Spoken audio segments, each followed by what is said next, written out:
Est-ce que ça t'est déjà arrivé de démarrer un nouveau programme? La première semaine, t'es à fond. La deuxième, tu reposes juste une petite séance. Mais la troisième, t'as complètement lâché. Et tu te dis, je suis nul, ça marche pas, c'est pas fait pour moi.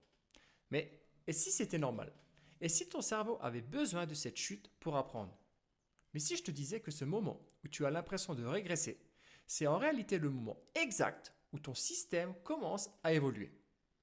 Aujourd'hui, je vais t'expliquer pourquoi le doute, la confusion et la fatigue sont biologiquement nécessaires pour ton apprentissage. Et pourquoi c'est le chaos maîtrisé et non la ligne droite qui fait émerger une intelligence vivante. Avant d'aller plus loin, sache que j'envoie chaque semaine une newsletter approfondie sur chacun des thèmes évoqués sur cette chaîne. Le lien est directement dans la description si tu souhaites creuser chaque sujet. Le paradoxe du progrès. Ce que je vais te partager ici, ce n'est pas une technique ni un mindset.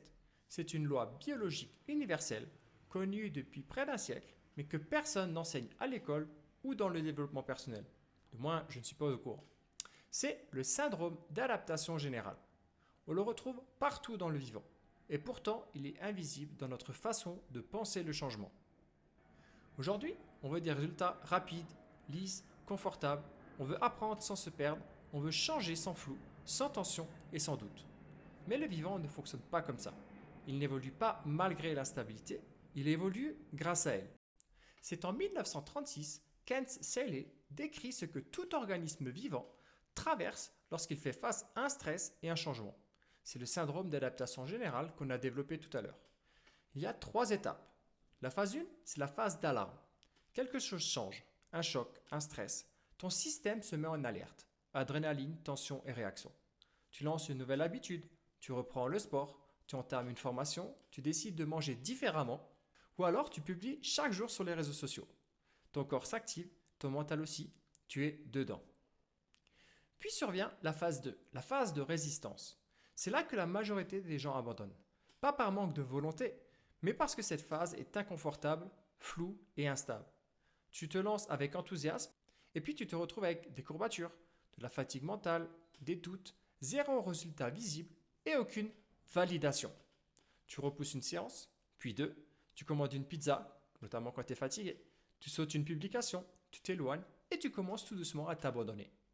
Mais ce moment que tu crois être une régression est exactement ce que la biologie attend de toi. Ce n'est pas l'échec, c'est la phase de résistance, le moment où ton système tente de tenir, tout en amorçant une réorganisation profonde. Et cette réorganisation, c'est justement la phase 3. C'est là que tout devient plus fluide. Tu retrouves ton énergie, tu parles une langue sans y penser, tu t'entraînes sans lutter, tu suis un nouveau rythme, naturellement. Tu n'as pas juste tenu, tu as traversé un seuil d'intégration. Dans cette étape, tu ne forces plus, tu habites ce que tu es en train de devenir. Le problème, c'est que personne ne nous apprend ce cycle. Dès l'école, on nous fait croire que l'échec est un bug, que le doute est une preuve de faiblesse, qu'il faut maîtriser, réussir et tout optimiser. Mais biologiquement, chaque apprentissage durable passe par une phase de désorganisation temporaire. Et c'est valable pour ton corps, ta posture, ton intégration, ton système nerveux, l'intégration des réflexes archaïques, ton langage et même ta relation avec toi-même. Tu ne confirmes pas ce que tu sais, tu transformes ce que tu croyais vrai. Ce que tu retiennes, c'est qu'apprendre a un coût. Pas un coût visible, pas un coût mesurable, mais un coût biologique.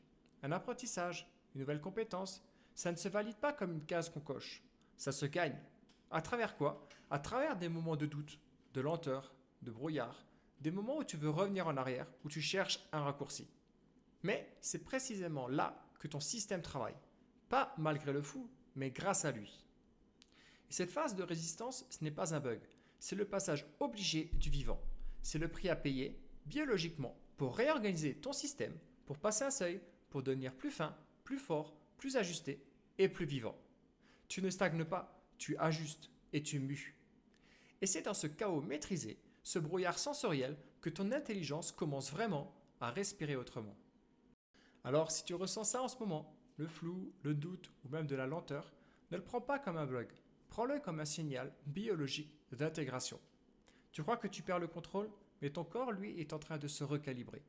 Et si je devais te laisser avec une seule phrase, ce n'est pas le résultat visible qui prouve ton évolution, c'est ta capacité à traverser l'invisible. C'est tout pour moi aujourd'hui. Merci pour votre attention et si tu as regardé la vidéo jusqu'au bout, laisse-moi dans les commentaires quelles compétences es-tu en train d'apprendre et qui te fait douter en ce moment où tu sens et vis cette phase de résistance car cela veut dire que tu es sur le bon chemin. À plus, ciao ciao.